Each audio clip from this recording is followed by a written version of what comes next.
It was close to midnight on this narrow Alabama back road when my headlights caught something that didn't belong, a black BMW crumpled like a soda can, steam hissing from the hood, and a man sprawled in the dirt with blood trickling down his forehead. Any sensible person would have just kept driving, especially a black woman alone with 2 sleeping daughters in the backseat, but sensible isn't exactly my thing. I pulled over, heart thudding, old Civic wheezing like it was just as nervous as me.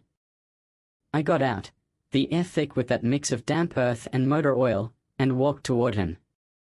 He looked mid-40s, expensive suit shredded, $1,000 shoes sticking out like some cruel joke.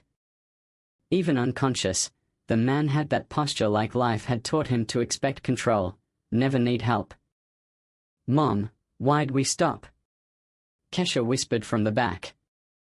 "Someone's hurt," I said, already kneeling beside him, checking for a pulse. His eyes fluttered open, unfocused at first, then sharper, like he was scanning me for answers and angles all at once. "Where am I?" he croaked. "About 20 miles outside Birmingham," I told him, steadying him as he tried to sit up, failed. "Your car rolled. You need a hospital." He told me his name, Richard Davidson, like it should ring bells. Later I'd learn why. In the moment, he was just a man who couldn't walk on his own. So we drove. My Civic rattled down the road, my girls stealing glances in the mirror at this silent stranger in the backseat. I could feel him watching me too, trying to work out how he'd gone from wherever he was in his world to being rescued by a woman who probably didn't even register on his radar.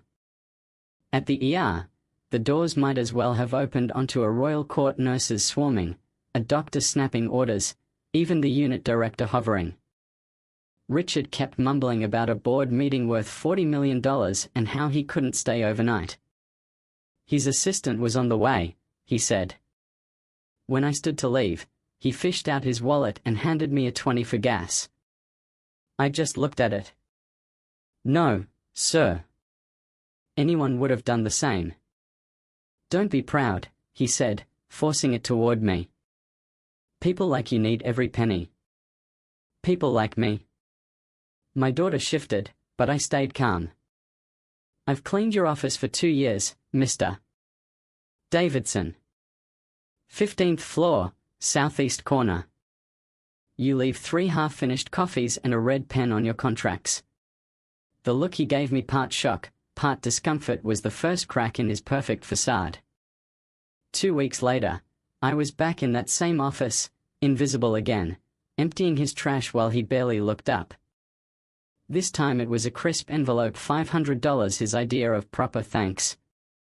I refused, but not before spotting a memo on layoffs. Hundreds of outsourced cleaners, mostly black women, replaced with machines to save $300,000 a year.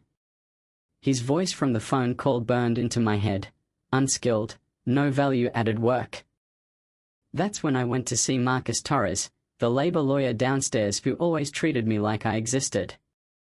I'd been quietly collecting things, photos of documents, notes from overheard conversations, boardroom chatter about acquisitions, including how Richard's company had sabotaged Hartwell Construction, my late husband's workplace, before buying it for pennies. I spread it all on Marcus's desk. He read for 40 minutes straight, then said, "Diane, you've got the kind of evidence that ends careers." From then on, every late-night meeting, every open laptop, every tossed-aside contract became ammunition. And 6 months later, the FBI walked into Richard's office with Marcus, reporters swarming downstairs. "Mr. Davidson, you're under subpoena for corporate fraud, market manipulation, and systematic workplace discrimination," the lead agent said. Richard turned and saw me not hunched over a mop, but standing tall. Marcus introduced me properly: my degree in business, my unfinished MBA, my role as the lead witness. Richard's face went pale. "You were spying on me?" he asked. "I was cleaning," I said. "Just turns out your mess wasn't only on the floor." We played him the recording, his voice dismissing workers like me as disposable. Showed the proof of bribes, offshore accounts, the whole scheme. And then I told him James Williams was my husband, the man whose job he destroyed without even knowing his name. He asked, why, as they cuffed him, and I said, you tried to buy my humanity for $20. You lost $300 million instead. Bad deal, even for you. 6 months later, Ellison Global gone.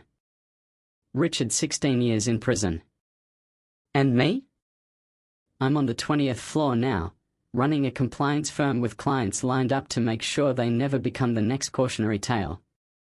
My daughters work beside me, smarter and braver than I could have dreamed. The letter from prison came on a Tuesday, his apology.